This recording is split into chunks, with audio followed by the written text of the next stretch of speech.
राम राम सर्वांना. कसे आहात तुम्ही सर्वे? आजची ही आलेली आहे मला ऑर्डर बटर पनीरची. ही ऑर्डर मी घेतलेली आहे. यामध्ये मी बटर पनीर मसाला कसा बनवते आहे याची रेसिपी शेअर करते आहे. आणि तुम्हाला पण जर का असे छोटे छोटे ऑर्डर्स मला द्यायचे असतील तर तुम्ही मला कमेंटमध्ये मेसेज करू शकता. तर मी यात घेतलेलं आहे पनीर आणि बाकी मसाले तर मी तुम्हाला दाखवलेलेच आहे. चॉप्ड ऑनियन, टोमॅटो वगैरे. तर आता सर्वात आधी आपल्याला काय करायचं आहे, कढईमध्ये थोडं तेल घ्यायचं आहे आणि चॉप्ड केलेला ऑनियन, कांदा म्हणजे कांदा, टोमॅटो, अद्रक, लसूण हे थोडंसं हलकंसं भाजून घ्यायचं आहे. म्हणजे यामध्ये जे पाणी असतं, ते पाणी आपल्याला यातलं काढून घ्यायचं आहे. जर आपण हा मसाला थोडासा हलकासा भाजून घेतला, तर भाजीला छान चव येते. बघा मी हलकं-हलकं इथे भाजते आहे. यात मी ॲड केलेलं आहे कांद्यासोबत आलं, लसूण, टोमॅटो आणि छानपैकी 5 मिनटं याला मी होऊ दिलेलं आहे. जर तुम्हाला पण बटर पनीर मसाला बनवायचा असेल, तर तुम्ही पण या पद्धतीने त्याला बनवू शकता.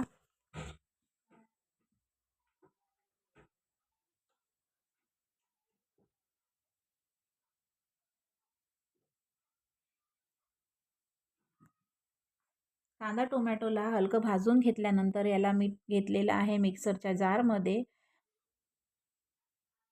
आणि आता याला मी ग्राइंड करून घेतलेलं आहे.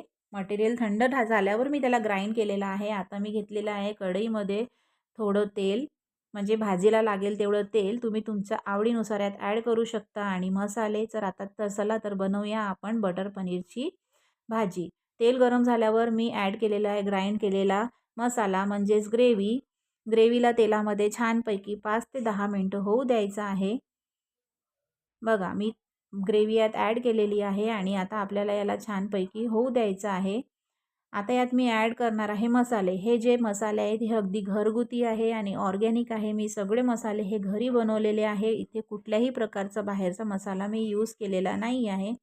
आता मसाल्यामध्ये मी ॲड केलेला आहे ग्रेव्हीमध्ये मी ॲड केलेलं आहे हळद, 2 चमचे तिखट आणि मीठ टाकायचं विसरले होते, तर मागून मी मीठ ॲड केलेलं आहे. तुम्ही पण यात मीठ ॲड करू शकता. परत मी ग्रेव्हीला छानपैकी होऊ देत आहे. यात टाकलेला आहे मी एव्हरेस्टचा तिखा लाल. तुमच्याकडे असेल तर तुम्ही टाकू शकता. तुमच्या आवडीनुसार, नसेल तर तुम्ही स्किप करू शकता. परत ग्रेव्हीला 5 मिनटं होऊ द्यायचं आहे. आता यात मी ॲड केलेला आहे हा मसाला. हा मसाला मी बनवलेला आहे स्पेशली घरी. याची रेसिपी पण मी तुम्हाला लवकरात लवकर शेअर करेल. बटर पनीरची रेसिपी असल्यामुळे थोडं मी बटर यात ॲड केलेलं आहे आणि परत याला आणखी होऊ द्यायचं आहे. जितकी ग्रेव्ही तुम्ही कमी आणि मध्य आचेवरती होऊ द्याल तितकीच ग्रेव्ही छान बनेल. थोडी फ्लेम आता मी मोठी केली कारण माझी ग्रेव्ही होत आलेली होती आणि त्यात मी ॲड केलेलं आहे पाणी. पाणी ॲड केल्यानंतर मसाल्यामध्ये मी आता ॲड करणार आहे पनीर. तर हे पनीर जे आहे हे आमच्याकडे अगदी फ्रेश मिळते. तर मी याला फ्राय नाही केलेलं आहे. तुम्हाला जर फ्राय करायचं असेल, शॅलो फ्राय किंवा डीप फ्राय, तर तुम्ही करू शकता. माझ्याकडे फ्रेश पनीर होतं म्हणून मी पनीर फ्राय नाही केलं.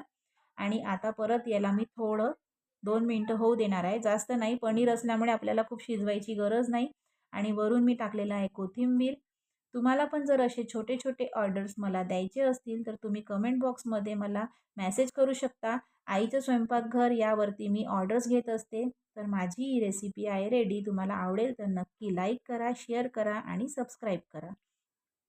धन्यवाद.